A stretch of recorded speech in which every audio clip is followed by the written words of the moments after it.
It was late, right around 8 p.m. For November, that meant that the shadows of the night were already engulfing the world. It wasn't cold out, though. The wind was gentle and carried with it the smells of foliage, thanks to the various gardens that littered the campus grounds. I sauntered along the sidewalk while admiring the weather. I loved the night, especially when the stars were out. Unfortunately, they couldn't be seen from here, even on the clearest of nights, since the college was located just outside the city. A friendly squirrel suddenly crossed my path, coming mere inches to my feet before looking up at me and chattering as though I had done something wrong. It didn't appear frightened at all, so in a sudden motion I stomped at it. The creature, rather than skittering off, lay flat on the ground. I felt that I could possibly kneel down and pick up the creature had I wanted to. However, I had been attending this campus for months and knew from experience that the little thing would just run off short of contact. So instead, I continued on my way. I had a destination in mind and could not be delayed any longer. Just ahead, along the outer edge of the campus, was the only women's restroom left open at this hour. The campus itself usually shuts down on Fridays early, so I was lucky that there was even one left unlocked, especially considering I had an hour's drive home ahead of me, and quite honestly, I didn't feel like stopping at a gas station for a purpose such as this late at night. Turning the last building, I finally arrived at the lonely structure. It could have served as a concrete outhouse in my opinion, but then again, I have no knowledge of such things. It was just a small building with a single purpose. I looked behind me as a gust of wind caught my attention. The parking lot was a few yards away, surrounded by the flat green lawn of the college. The campus buildings themselves were dark and shadowed, most of which were no longer holding classes at this time. When I saw no one there, I continued on my way. The door screamed in protest as I entered, rust-covered hinges flaking away in a flurry. The sound reverberated in the small room. As was normal for bathrooms, the floor was linoleum. The walls, a bare white and single yellow light, illuminated the 6 stalls lining the back wall. There were only 2 sinks and a single roll of paper towels hanging above the trash bin. I passed by and, as per usual, chose the stall next to the handicapped one. I always felt bad whenever I entered the handicapped stall, since it was designed for those who had trouble using the regular toilets. When I was younger, I took delight in the more spacious stall, but now I know better. Regardless of popular belief, women's restrooms don't exactly smell better than the men's room.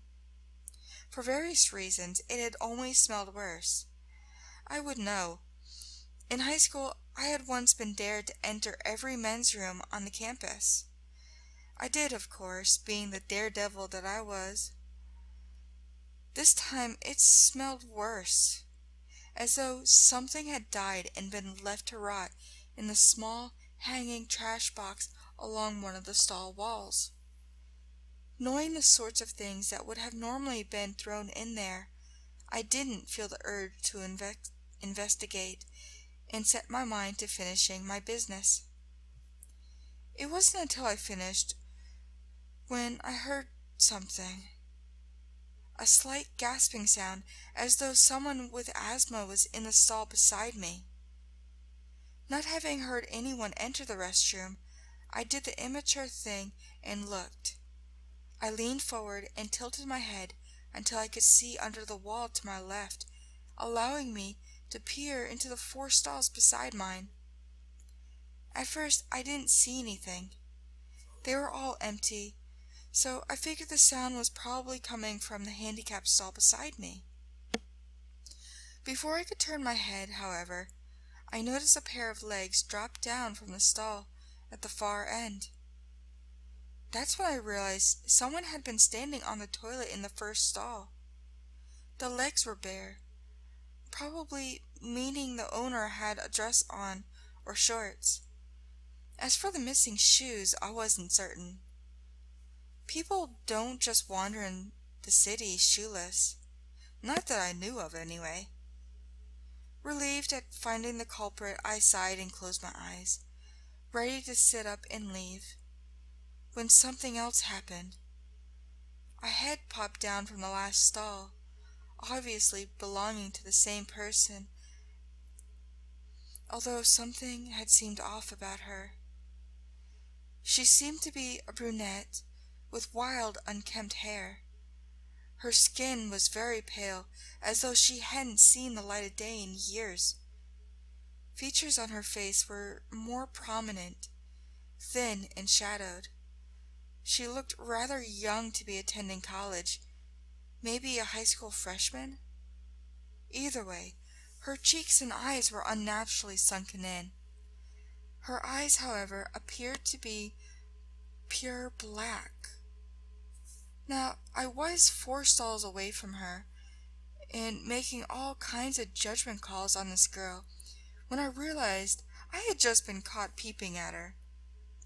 This was rather embarrassing, so I immediately sat up, blushing furiously. Should I apologize? Do people do that in public restrooms? And what about her eyes? I shrugged off the last question, figuring that it was just a figment of my imagination. They probably only looked that way because I was so far down that I couldn't see her properly. She most likely had some really dark brown eyes or something. I stood, prepared to leave the stall, and promptly walked my embarrassment off, when I heard something else. Something unusual. It was a shuffling sound, as though someone was sliding under the stall walls. The hairs on the back of my neck stood on end, realizing how strange the situation had become. Why would she be climbing under the stalls? Was she autistic and lost? That certainly would explain her appearance. Maybe she wandered away from her guardian and decided to play in the women's restroom. It was never locked after all, even after hours.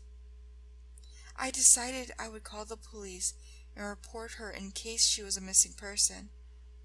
I also didn't want to scare her off, since she looked sickly and the poor thing was probably starving. So, resolving myself, I sat back down and leaned over, only to find the girl looking at me from one stall closer. I originally was going to try and get her name, but stopped dead as my eyes took in the sight of her. Her eyes were black, all right, black as coal. Her skin was pale and cracked in places, though it had dried up and no longer held a drop of moisture. Her throat, which I didn't notice before, had what looked like a slit along it, with some sort of dried, darkened residue along the edges. However, I couldn't make out the rest of her, since it was only her head peeping out from under the stall. I could not identify the rest, but at that point I didn't want to. The thing wasn't human. Fear gripped me as I sat up. My nerves were put on edge, and my breath had begun to quicken. I had felt as though my heart would pound right out of my chest. I had tried to run out of the bathroom. I would have had to run past that thing. I closed my eyes as images of it leaping upon me and tearing me to shreds started to fill my head. How could I get past it? I don't know how long I had sat there panicking, but I did notice when it started to move again. Although this time I heard thumping sounds, as though it were hitting the walls gently. My heart skyrocketed as I tried to remain calm, happy to have already done my business. For a moment I considered just running past it. It was my only chance since I had no other options. Then I realized something. It stopped. I began to strain my ears to locate the creature by sound, but heard nothing. The gasping noises were gone, and I no longer heard the thing shuffling or banging along the floors and walls. Was it still there? I knew I had to look. There was a chance it was standing by the exit now, or worse, it could be outside my stall. I had to make my mind up quickly as I contemplated the possibilities.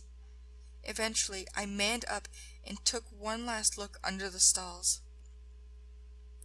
I glanced to the left to find the thing missing. So having unconsciously held my breath, I glanced toward the exit. Nothing. A wave of relief washed over me in time for a shuffling sound to my right to catch my attention. Before I could process what it was, I whipped my head around, fearing it to be staring back at me just inches away from me in the stall that I never bothered to inspect, only to find a pair of hiking boots. It took me a moment to register this. There was someone in the handicap stall. When did they get here? Oh, who cared? There was someone else there with me, and although I had no idea who the other person was in the wake of that thing, I felt at ease knowing I wasn't alone anymore. As usual, my sense of relief was short-lived once I noticed the gasping sound coming from inside my stall. I froze for what seemed to be an eternity before I managed to glance up. There she was.